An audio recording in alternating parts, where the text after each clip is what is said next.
오늘도 주님 전에 나와 예배하며 우리의 마음을 열어 간구하게 하시고 우리 입술을 열어 찬양하게 해주셔서 감사합니다.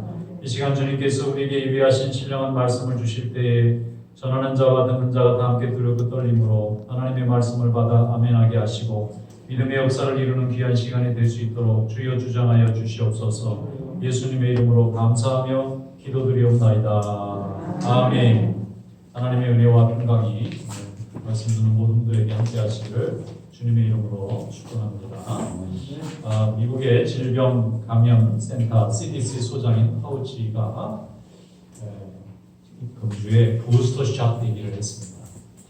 부스터샷이 뭐냐면은 백신을 2번 맞으면 완성이 되고 한 번만 맞고도 완성되는 백신이 있는데 3번째 맞는 샷을 부스터샷이라고 해요. 강화 백신 한 번 더 맞으면 변이 바이러스에도 효과가 있다고 해요. 저희는 좋을 것 같아요. 미국에서 항상 한 번 더 맞으면 더 튼튼해진다고 그러니까. 그런데 이 뉴스를 듣고 낙심하는 분들이 있어요. 우리 고국은 아주 낙심하고 있어요. 왜냐하면 미국에서 백신을 만들어서 전 국민을 맞춘 다음에 한 90%쯤 맞으면 그때 남의 나라 팔겠다 그렇게 지금 얘기하는데 그것만 목을 내밀고 기다리고 있는 나라들은 이거 어느 세월에 그 백신이 미국 사람들 다 맞고 우리나라까지 오냐 그러면서 걱정이 태산인 거예요. 그렇게 힘들 거면 미리 만들지 그랬냐 그리고 또 여기서 얘기하고 너희들만 다 하면 우리 언제 맞냐 그러고 지금 선진국하고 후진국하고 지금 아주 그냥 고민이 많습니다. 백신을 아무나 만드는 것 같은데요. 그렇지가 않습니다. 백신은 쉽게 못 만듭니다. 과학기술이 오랫동안 축적돼 있어요. 세계에 200개국이 넘는 나라가 있고 그중에 한 50개 나라는 잘 사는 나라 쪽에 속하지만 백신 만드는 나라는 세계에서 4개밖에 없어요. 미국, 영국, 중국, 러시아 그리고 없어요. 지금 한국하고 독일이 3상까지 왔습니다. 올 연말에는 아마 자체 백신이 나오지 않을까 기대하는데 그것도 나와봐야 나오는 거니까. 그 다음에 이제 프랑스 있죠. 프랑스도 굉장히 전통적인 강국인데 이 나라는 연구하다가 포기했어요. 자기들 기술로는 못 만들겠다. 엉터리 만드는 것보다 안 만드는 게 낫다. 그래서 프랑스는 중간 포기했고 일본도 지금 만들려고 하는데 아직 초기다. 그러니까 그 중에 우리 고국인 한국인 게 대단한 겁니다. 그렇게 따지고 보면. 그런데 앞으로 이제 선진국이 다 쓰고 나면 이제 나머지 후진국들이 남은 거 가지고 써야 되는데 브라질이라는 나라가 있습니다. 브라질이라는 나라는 미국 백신이 최고라는데 공급이 원활치 않으면 러시아 백신도 좀 갖다 쓰자. 중국 백신도 갖다 쓰자. 그런데 중국 백신 싫다. 미국 백신만 써야 되겠다. 나라가 두 쪽이 났어요. 대통령하고 지금 정권이 뒤집힐 정도예요. 이 문제를 가지고. 그래서 나중에는 어떻게 하느냐면 그러면 미국제도 사고 러시아제도 사고 중국제도 섞어 쓰자. 섞어 쓰면 괜찮으려나 모르겠어요. 이게 괜찮은 건지 모르겠지만 그만큼 지금은 백신이 없으면 안 될 정도로 심각합니다. 그리고 오랫동안 봉쇄를 하니까 경제가 다 죽어요. 잘 사던 나라들도 가게문을 못 열게 하고 사람을 못 열게 하고 이게 오래 계속되니까 그래도 미국은 이제 백신이 점점 많아지니까 이제 나중에 이렇게 집단면역도 좀 생길 가능성도 있고 그래도 왕래하는 게 좀 어렵지 않은데 이게 지금 없고 우리 고국은 전 국민을 열심히 지금 사다가 맞췄는데 다 맞춘 수가 전 국민의 3%밖에 못 맞았어요. 여지까지 몇 달을 그렇게 맞추고 있는데도 공급이 원활치 않아요. 근데 백신 만드는 재료가 모자랄 정도예요, 지금. 그러면 앞으로는 이게 없으면 세계가 움직이기가 어려워졌다, 이런 얘기가 되는 겁니다. 그런데 그동안에는 식량이 많이 생산되는 나라가 강대국이었어요. 그 다음에는 연료를 많이 생산해내는, 가스나 소비가 많이 나오는 이런 나라가 강대국이었는데 이제 앞으로는 그 중에 백신이 들어갈 거예요. 백신을 만들어낼 수 있어야 이게 강한 나라가 되는 거예요. 그래서 우리는 참 하나님의 은혜로 좋은 곳에 와서 생활하다 보니까 좀 이렇게 혜택을 보고 있는데 기도 많이 해서 각 나라들이 다 이제 백신도 잘 만들어내가지고 이 세상에 있는 분들이 다 세계 모든 사람들이 편안하게 왕래도 하고 일상도 회복하고 예배도 나오고 또 사업도 하고 가족도 만나러 다닐 수 있는 생활이 빨리 돌아왔으면 좋겠어요. 오늘 본문 말씀에 보면은 여호수아가 7년 동안의 가나안 전국 전쟁을 다 마치고 온 백성들과 지도자들을 다 모아놓고 하나님의 말씀 백신을 지금 특별히 부스터 백신을 지금 맞추겠다 하고 서 계시는 것을 볼 수가 있어요. 여호수아는 틈만 나면 이 가나안 땅은 우리가 전쟁을 통해서 정복을 했지만 힘으로는 이길 수 있지만 정신적으로는 우리가 질 수도 있다는 것을 항상 얘기했습니다. 전쟁으로 가나안에 있는 여섯 나라들은 다 몰아낼 수 있는데 그 땅이 가지고 있는 강력한 세속적인 힘입니다. 바알을 섬기는 힘, 농경 문화에서 오는 풍요에서 오는 힘, 이것은 사람의 마음을 어지럽히고 풍요와 또 쾌락으로 흘러갈 수 있는 요인이 많은 땅이에요. 그래서 이스라엘 백성들이 광야 40년을 사는 동안에는 뭐 구경할 것도 없고 볼 것도 없어요. 이게 다 유목민의 생활을 하기 때문에 1년에 한 번씩 천막을 뜯었다 하면서 이동할 수밖에 없는데 그런 곳에서는 하나님 섬기기가 오히려 더 좋습니다. 그런데 이 가나안 땅은 너무 음란한 땅이에요. 여기는 너무 풍요로워요. 사람들이 많은 식량이 생산이 돼서 남으면 그걸 가지고 빈부격차도 심해지고 그걸로 인해서 하나님을 잊어버리고 세속으로 흐를 수 있는 이 세속성이 너무 강한 땅이에요. 그래서 여호수아는 가나안에 들어오기 전부터 말씀의 백신을 막 줘서 이스라엘 백성들이 그 세속의 문화에 물들지 않도록 여러 차례 얘기했는데 이제 자기가 모든 과업을 마치고 이제 마지막 순간까지도 또 백성들을 다 불러 모아놓고 하나님 말씀으로 또 세 번째 샷을 주는 거예요. 하나님 말씀을 잊어버리는 순간에 우리의 모든 승리는 방불거품이 됩니다. 우리의 모든 정복은 다 패배가 됩니다. 절대로 하나님의 말씀을 잊어서는 안 됩니다. 그러면서 하나님의 말씀으로 그 백성들을 또 권면하고 또 새롭게 하는 것을 볼 수가 있습니다. 오늘 본문 말씀 한번 열어보겠습니다. 여호수아 24장 14절부터 16절 말씀, 오늘 주신 말씀으로 다 함께 읽어보겠습니다. 그러므로 이제는 여호와를 경외하며 온전함과 진실함으로 그를 섬기라. 너희의 조상들이 각 저쪽과 애굽에서 섬기던 신들을 치워버리고 여호와만 섬기라. 만일 여호와를 섬기는 것이 너에게 좋지 않게 보이거든 너희 조상들이 각 저쪽에서 섬기던 신들이든지 또는 너희가 거주하는 땅에 있는 아모리 족속의 신들이든지 너희가 섬길 자를 오늘 택하라. 오직 나와 내 집은 여호와를 섬기겠노라 하니 백성이 대답하여 이르되 우리가 결단코 여호와를 버리고 다른 신들을 섬기기를 하지 아니하오리니. 아멘. 이스라엘 백성들이 하나님과 동행했던 광야 시절에는 많은 실수와 불순종이 있었지만 동시에 강한 하나님의 능력으로 저들이 하나님을 절대 의지하는 믿음을 배울 수가 있었어요. 그리고 하나님이 복을 주셔서 가나안 땅을 모두 차지하는 데 성공했습니다. 그런데 그 땅에 원래 살던 주민들이 섬기던 신이 있었어요. 이 바알이라는 신.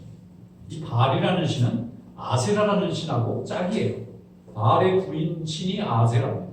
근데 이 두 신이 왜 필요하냐면 하나는 하늘이고 하나는 땅이라는 거예요. 그래서 하늘에서 비가 내려줘야 땅에서 열매가 많이 맺어진다는 거예요. 그래서 그들의 신의 구조 자체가 음란합니다. 그리고 그것을 조장합니다.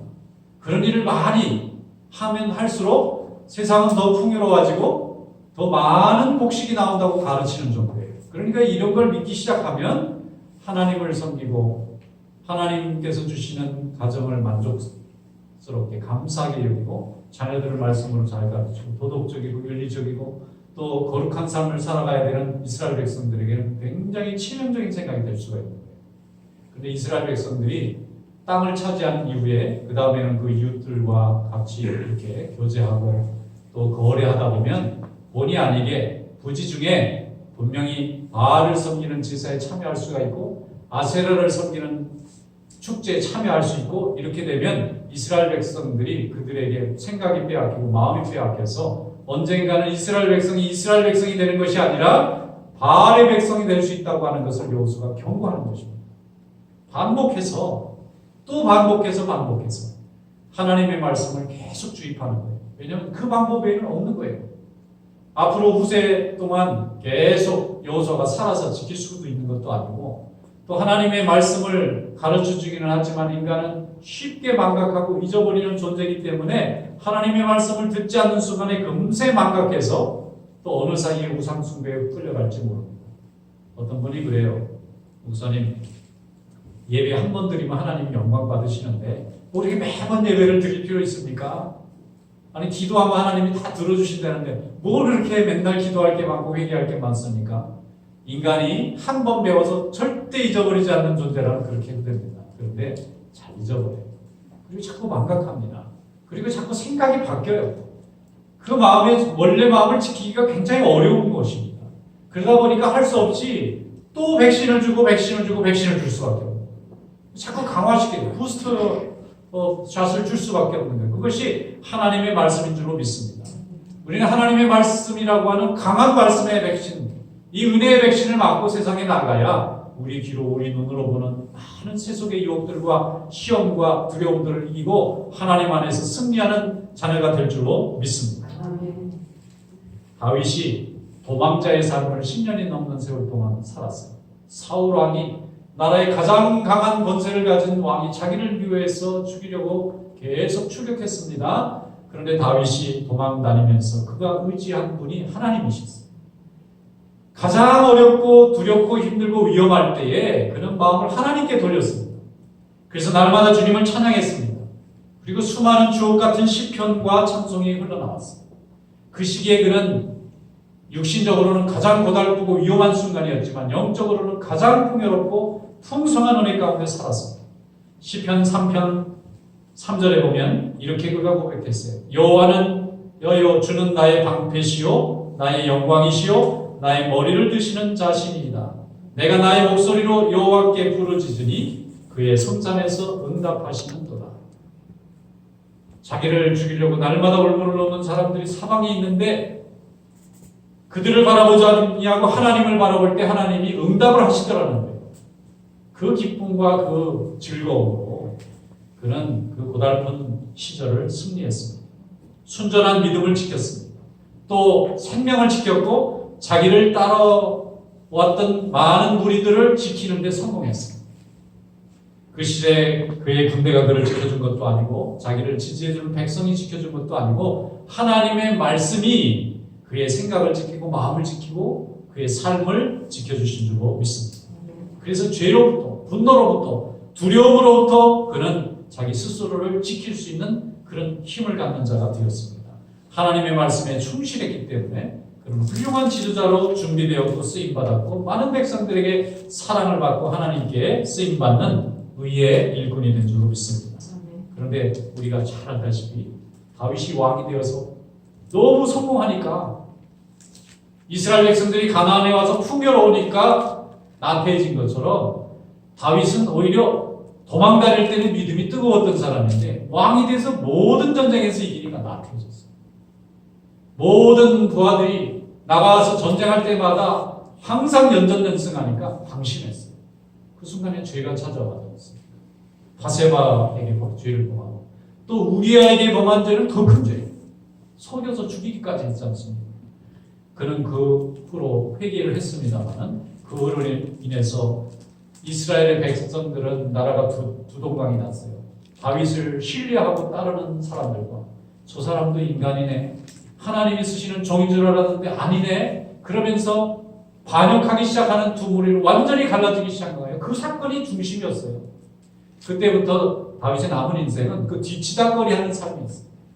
반역이 일어나면 도망다니고 가서 해결하고, 그런데도 끝까지 눈물을 흘리면서 하나님 앞에 기도하면서 끝까지 벌을 다 받았더니 하나님이 그의 자손들에게는 왕이 내려갈 수 있도록 하나님이 해주셨지 않습니까?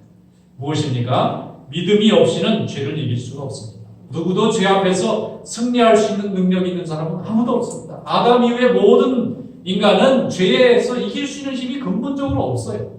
유혹을 하면 넘어가게 되어 있어요. 그런데 이것을 지켜주는 능력이 하나님의 말씀이라는 거예요. 그래서 말씀이 없으면 인간이 방자해지고 방탕하게 되고 교만에 빠지기가 쉽습니다. 시편 119편 105절에 말씀하기를 주의 말씀은 내 발의 등이요 내 길의 빛이니라. 내 발의 등이래요. 환하게 밝혀줘요.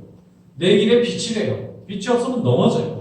주의 의로운 규례들을 지키기로 맹세하고 굳게 정하였나이다. 그의 고난이 나의 고난이 매우 심함으로 여호와여 주의 말씀대로 나를 살아나게 하소서. 자기가 살 수 있는 길은 판단 삐걱 한번 잘못하면은 그동안 일생 이러는 거, 하루아침에 무너지는 거, 시간 문제라는 걸 다시 경험했어요. 그래서 하나님 내 길을 비춰달라는 거예요. 내가 저기는 안전하겠구나, 저기는 위험하겠구나 판단하는 건 아무 소용없다. 안전하다고 생각한 그것이 더 위험한 것이고, 위험하다고 생각한 것이 의외로 안전한 것일 수 있는데, 이 도무지 내가 내 판단을 못 믿겠다는 거예요. 하나님이 지켜주셔야 된다는 것입니다. 그것이 바로 오늘 이 시대의 우리 성도들에게 하나님이 날마다 말씀을 주시고 예배를 주시고 기도를 주시고 은혜를 주시는 목적인 줄로 믿습니다. 그대로 놔두면 한 치 앞도 우리는 알 수가 없습니다. 조선시대에 왕들이 있었잖아요. 우리가 고등학교 때 태종, 태세, 문단세, 예성명주, 임명수 쫙 외워가지고 조선 왕 이름을 쫙 외웠는데 그때 외운 건 지금도 가끔씩 기억이 나는 거 보니까 엄청나게 공부를 많이 시켰어요. 우리 고등학교 선생님들이. 그런데 조선시대 왕이 하루 일과가 있더라고요. 하루 일과가 있어요. 되게 일찍 일어나요. 우리 새벽 기도하는 시간에 조선 왕도 벌써 일어나 있더라고요. 이 지도자들은요, 대부분 새벽에 다 일어나 있어요. 이 새벽에 자고 있는 사람은 지도자하기 힘들어요. 그런데 이 조선시대 왕들이 하루 동안 업무를 봐야 되잖아요. 뭐 이렇게 의정부, 그다음에 육조에서 다 올라오고 지금은 장차관들이 막 각 부에서 다 올라오고 그거를 처리해주고 판단을 해주고 그래야 되잖아요. 뭐 어디에 맡겨야 되고 어떤 거는 뭐 보류해 두고 이런 걸 해야 되는데 이 업무를 하는 것이 왕의 중요한 업무인데 놀랍게도 조선의 왕들은 하루에 3번 공부했어요. 아침 일찍 일어나서 하는 공부는 조강이라고 부르고 밥 먹고 저녁에 자기 전에 하는 공부는 석강이라고 불렀어요. 그럼 뭘 했느냐? 책을 가져다 놓고 왕이 공부를 해요. 1시간 공부 안 하고는 업무를 못 보게 했어요. 신하들이 왕께서 공부를 안 하시고 우리가 들어가서 업무 볼 수 없습니다. 왜 그러냐? 조선은 정도전이라는 하는 이 학자, 선비들이 세운 나라이기 때문에 고려시대 무신정권 때문에 너무 고생들을 하니까 뭐 사람이 좀 머릿속에 뭐 들어야지 그냥 힘만 가지고 있으면 너무 힘들다 나라가. 그러니까 열심히 배워가지고 이 똑똑한 엘리트들이 나라를 세워야 되겠다. 그래가지고 왕도 공부를 시켰어요. 공부 안 하면 왕이 안 돼.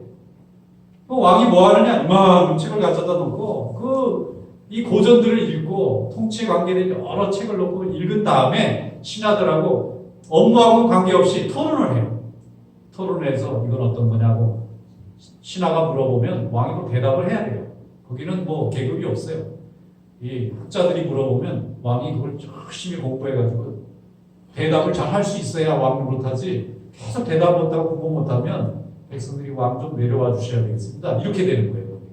그러니까 공부 못하는 왕, 이게 한국의 왕부터 그렇게 시키다 보니까 지금 한국의 교육열이 괜히 이렇게 뜨거운 게 아니라 그때부터 벌써 뿌리가 있는 거예요. 왕부터 공부를 안 하고 왕 노릇을 못하게 만든 나라가 조선이었으니까. 그럼 왜 이렇게 왕에게 공부를 많이 시켰느냐? 성군이 되셔야 됩니다. 마음을 다스릴 수 있어야 됩니다. 백성들에게 인정을 받으려면 덕스러운 통치를 해야 됩니다. 그러려면 혼자는 안 되니까 어떻게 많은 사람들이 좋은 자료들을 썼는지 책을 놓고 공부하소서 이 얘기예요. 그래서 왕이 날마다 공부를 해야 되는 거예요.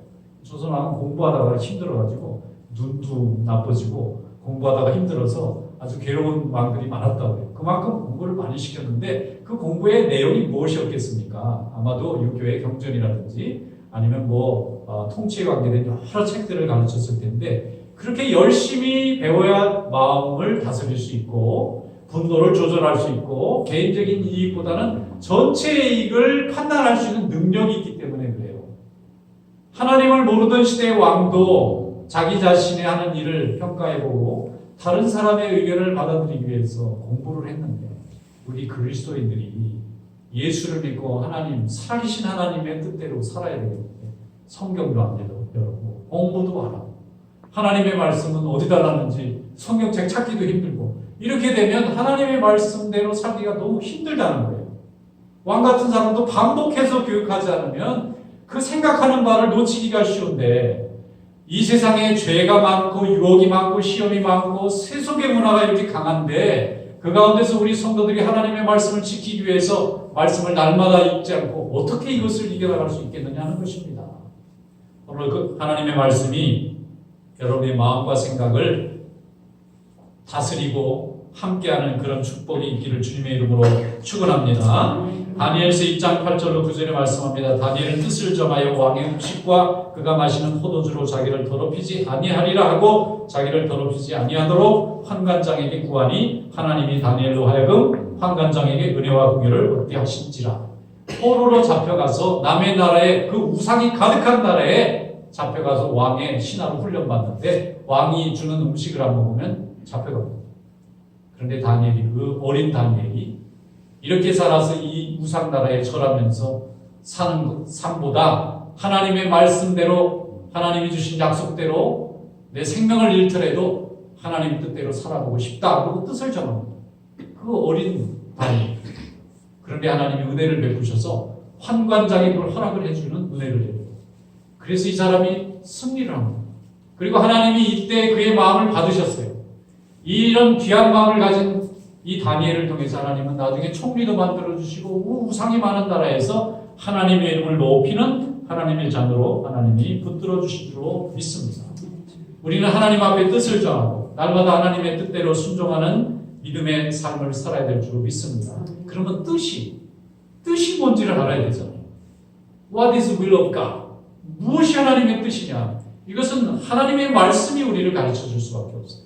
날마다 주님의 말씀을 곁에 두고 날마다 하나님의 말씀을 듣고 그 말씀대로 생각하고 또 묵상하고 실천함으로 인해서 이 시대에 하나님께 쓰임받는 귀한 성도를 낼 수 있기를 축원합니다. 애굽에 요셉이 노예로 잡혀갔는데 잡혀가서 얼마나 많은 수모와 어려움을 겪습니까? 그런데 항상 요셉은 낙심하지 않았어요. 그 힘이 어디서 나왔겠습니까? 하나님의 말씀을 붙잡는 이 힘에서 나온 겁니다. 하나님은 그를 높이 쓰시고 많은 사람들이 굶주림에서 살아날 수 있는 길을 열어주신 줄로 믿습니다. 신명기 6장 6절로 7절에 말씀합니다. 오늘 내가 네게 명하는 이 말씀을 너는 마음에 새기고 내 자녀에게 부지런히 가르치며 집에 앉았을 때든지 길을 갈 때든지 누워있을 때든지 일어날 때든지 이 말씀을 강론할 것이며. 이 말은 무슨 말씀입니까? 한순간도 내 머릿속에서 하나님의 말씀이 떠나는 일이 없도록 하라. 손목에 메고 이마에 메고 손에 들고 문 앞에 붙여놓고 어떤 사람이 우리가 뭐 바보입니까? 한 번 딱 읽으면 알죠. 예, 인간은 한 번 딱을 알기는 합니다. 그런데 지키기는 어려워요. 그래서 자꾸 보이는 것마다 또 생각하는 것마다 또 말하는 것마다 하나님의 말씀이 풍성한 곳에 있으면 풍성한 생각을 할 수밖에 없는 거예요. 우리가 스스로 너무 자신 넘치게 생각하면 우리가 자만하기가 쉽고 우리의 그 자만심을 틈타서 마귀의 생각이 찾아오고 악의 생각이 찾아오고 세상의 생각이 찾아오기가 쉽다는 것입니다. 그래서 말씀을 항상 붙들고 사는 환경을 만드는 것이 나를 보호해 주는 거예요. 환경이 제일 좋은 환경이에요. 교회잖아요. 우리 성도들의 교제 속에 또 하나님 말씀을 읽고 묵상하는 자리에 오면 우리가 하나님의 말씀을 통해서 강해지는 거예요. 부스터 샷을 맞는 거나 같은 것입니다. 영적 건강이 건강해지는 거예요. 유대인들은 나라를 그 2000년간 세상을 떠돌아다니면서 많은 박해와 핍박을 받았어요. 그런데도 그들이 꽉 붙잡고 안 놓는 게 하나 있어요. 돈은 벌다가 위험하면 돈도 버려요. 뭐 시민권도 가지고 있다가 이 나라 위험할 것 같으면 시민권도 버립니다. 그런데 하나님의 말씀인 율법은 안 버려요. 왜냐하면 살아보니까 2000년을 살아보니까 어떤 나라를 의지하는 것도 나에게 보호가 되지 않고 돈을 의지하는 것도 내게 보호가 되지 않고 무슨 힘을 의지하는 것도 보호가 되지 않는데 하나님의 말씀을 붙들고 가면 하나님이 결국은 사는 길을 열어주신다는 것을 그들이 알았기 때문에 이스라엘 백성들은 지금 대학을 세우건 회사를 세우건 자녀들을 위해서 무슨 일을 하든 율법을 가르치기 위해서 세우는 거예요. 그것을 묵상하고 반복하고 전달하고 보관하기 위해서 그 일을 하고 있는 거예요. 그걸 최고의 명예로 생각하고 자기들이 이 세상에서 하나님 앞에 부름받은 믿음의 장자라고 자신을 생각하고 하나님 말씀을 가르치는 일에 전념합니다. 지금 이 시대에 하나님이 우리를 하나님의 자녀로 불러주셨다고 믿습니다. 구약의 시대에는 유대인들을 불렀다면 이 성령의 시대, 신약의 시대는 우리 그리스도인들을 불러주셨다고 믿습니다. 그래서 우리는 날마다 말씀을 붙잡고 이것을 가르치고 보존하고 또 널리 증거하는 일에 헌신할 수 있기를 주님의 이름으로 축원합니다. 그리스도인의 가정과 삶 가운데 항상 하나님의 말씀이 넘치도록. 요즘 또 하나님 말씀 들으려고 하면 얼마나 주변의 환경이 좋은지 몰라요. 영상으로도 많이 있고 예배 드릴 수 있는 기회도 너무나 많고 말씀을 들으려고 애만 쓰면 어디든지 하나님의 말씀이 넘치는 시대예요. 그런데도 이런 말씀이 넘치는 시대에 오히려 굶주리고 메마른 영혼들이 세상에 너무 많다는 것은 그만큼 우리 마음을 지키지 못하고 있다는 것입니다. 요한복음 1장 1절에 말씀합니다. 태초에 말씀이 계시니라. 이 말씀이 하나님과 함께 계셨으니 이 말씀이 곧 하나님이십니다. 로고스라고 하는 이 말씀이라는 게 예수 그리스도를 말하잖아요. 예수 그리스도가 하나님이시고 하나님이 예수 그리스도시고 그 하나님이 말씀을 통하여 오늘 우리와 만나고 계시는 거예요. 그러므로 오늘 주의 말씀이 여러분 가운데 함께 할 수 있기를 주님의 이름으로 축원합니다. 말씀을 붙잡고 이 말씀이 능력이 되어서 우리의 생명을 풍성케 하는 은혜가 될 수 있기를 축원합니다. 공부도 많이 하고 세상에서 높은 지위를 가진 자녀가 있는데 부모님을 굉장히 잘 따르는 거예요. 잘 순종하고 얼마나 열심히 부모님을 잘 이렇게 받들는지 몰라요. 그래서 물어봤어요. 아이고 세상에서 부럽지 않게 사회에서도 굉장히 이렇게 높은 지위에 있는 분인데 아니 부모님을 이렇게 잘 모시느냐고 참 보기가 좋다 그랬더니 이분이 하는 얘기가 자기가 공부도 많이 해보고 경험도 많이 해봤는데 그렇게 해서 얻은 지혜보다 우리 어머니가 기도하면서 교회 열심히 봉사하시면서 그래서 세상 많은 데 다녀보시진 않으셨지만 하나님의 말씀으로 하는 지혜가 더 앞서더라는 거예요. 자기 판단보다 훨씬 나은 결과를 얻더라는 거예요. 그것이 하나님이 주신 말씀에 순종하게 되는 줄로 믿습니다. 시편 119편 23절에 말씀합니다. 여호와의 증거를 늘 지키고 전심으로 여호와를 구하는 자는 복이 있도다. 참으로 그들은 불의를 행하지 않고 주의 도를 행하는도다. 불의가 우리 곁에 사라지게 하고 온전히 의로운 길로만 우리를 인도하시는 것은 하나님의 말씀인 것을 믿고 항상 주님의 말씀 안에 거하는 성도들이 되시기를 주님의 이름으로 축원합니다. 기도하겠습니다. 거룩하신 하나님 감사합니다. 주신 말씀을 통하여 오늘 우리에게 큰 은혜 주신 하나님을 찬양합니다. 또 주신 말씀이 우리에게 생명이 되게 하시고 길이 되게 하시고 또 진리가 되게 하여 주시옵소서. 예수님의 이름으로 감사하며 기도드리옵나이다. 아멘. 찬송가 384장 찬송